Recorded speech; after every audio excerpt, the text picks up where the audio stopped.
Hey guys, back in the greenhouse. It's the beginning of June. Looking at our lemon sour diesel plant here with all the various crafts. And as I mentioned in one of the previous videos, what I'm going to do I think is take this vigorous growth here, which is actually from the elephant graft, the unions down there. So this is elephant on lemon sour diesel, and I'm going to graft onto this. I've intentionally haven't bent it down in order to get it nice and vigorous because I want this as a clone as well. So we're going to chop it off, save the part of the elephant that we're going to take off, put it in our bubble cloner, and then graft something else into here. And some new clones to take cuttings off. I just got these earlier today actually. This one's Blue City Diesel. So we're going to have a nice little diesel collection here. And this one's Oregon Diesel. And the rootstock over there is of course lemon sour diesel. So I think this one's going to be good. I'm just trying to match up the width of the stems there. Yeah, I think that's a good match right there. Yeah, and you can see these guys are growing in completely different media. This one is cocoa stuff, powder. And this one's more of a typical, much heavier. More typical compost, perlite, probably also peat or cocoa husk, whatever. So I'm planting some cucumbers in this spot. Exactly where they were last year. We pretty much grow everything everywhere, and with healthy soil conditions, crop rotation becomes completely unnecessary. No such thing exists in nature. There's succession, but no crop rotation. That's I'll just say a concept of industrial agriculture. It doesn't apply to us. Anyway, so I want to put some here and some over here, and we're just going to grow them from seed. And you can see I've harvested some seed from the ones last year, and I put them on this paper towel to dry out to kind of get that mucus dried up. And I actually intended to store them loose, but you know, they've completely stuck to it. You know, that mucusy stuff is like glue. But kind of taking advantage of the situation, what we can do here is just rip off a piece and plant that like that.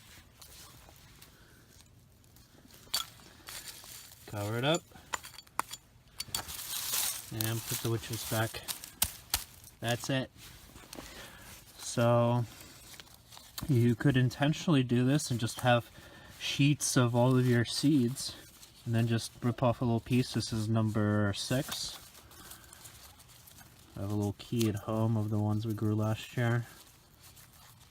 So, put that in there.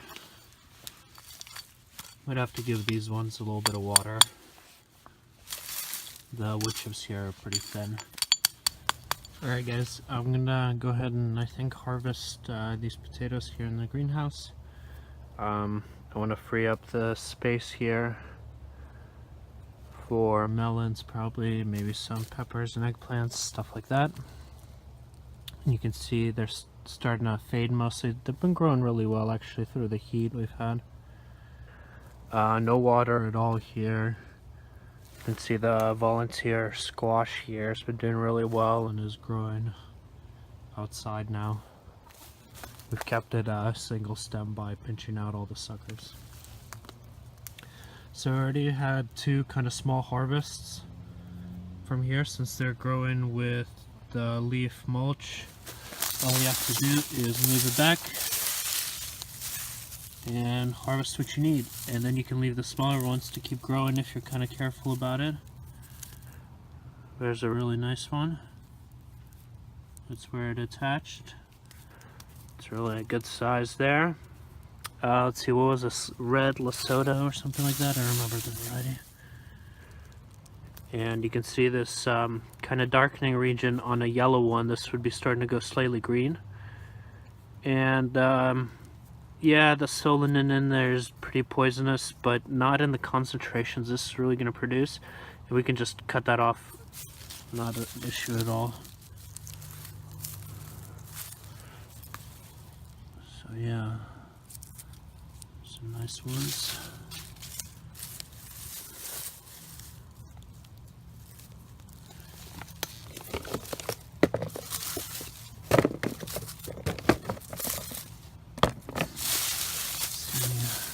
And the best thing I think really growing them in compost like this is they just come out clean. Dry and clean. And the mulch here is performing several functions as it always does. One is to keep the soil cool. Potatoes stop swelling once the temperature gets much above room temperature. Another one is, of course, to keep in the moisture, stop the weeds and all those other classic things. Just pull these out. There's some mycelium growing on that one, it shouldn't be an issue. It's perfectly fine, and yeah, I'll usually fry these small ones up in butter or something like that. If you leave them in the ground, they're just gonna sprout again next year. And there's no real point of digging here. All the potatoes are going to be on the surface.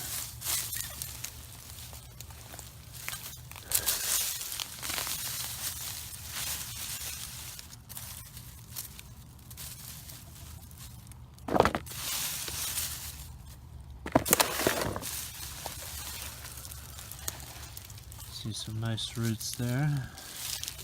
Let's see. Yeah, this one's starting to go a bit green. Oh man, this one's got a nice cluster, but they just didn't get quite large. Heat probably stopped them. But yeah, that was a healthy plant there.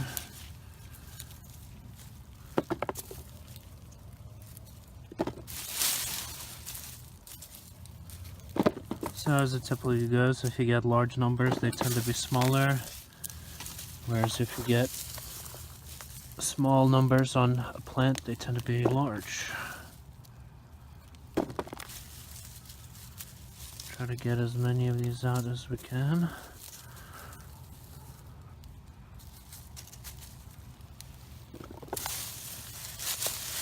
And if a few sprout up some point later, it won't be a big deal. You can see still lots of moisture actually in the soil here. There's a nice one over there.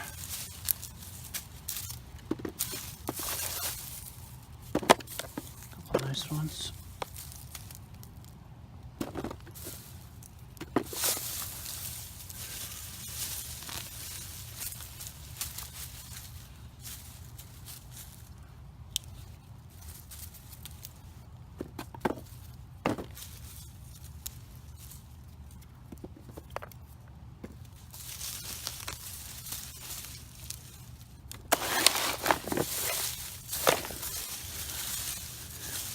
Alright, so that's pretty much it.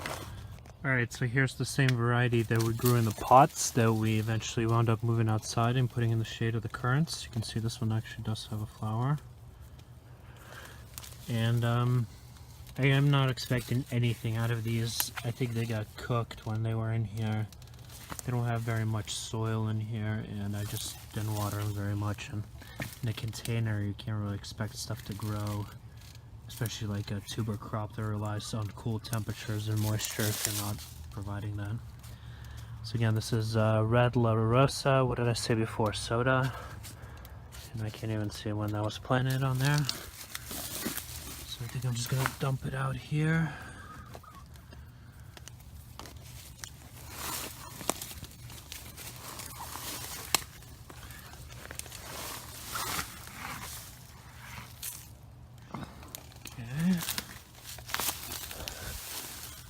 So lots of still very healthy looking roots.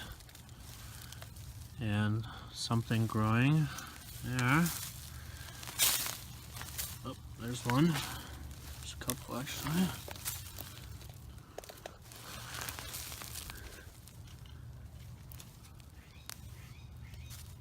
So if we had more time, we probably could have let these go. It's alright.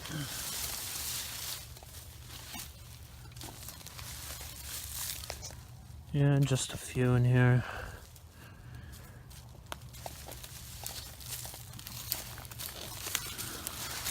So there's what we got out of that container. So, you know, not too bad, I guess. You can do a lot better. I've seen people on YouTube who have gotten quite large yields out of potatoes grown in containers. I kind of was expecting this. Like I said, we started a bit late. It was a pretty good start for the one in the ground, but the ones in the containers we should have started probably several weeks or even a month earlier to really take advantage of that. Alright guys, thanks for watching, and we'll see you in the next one.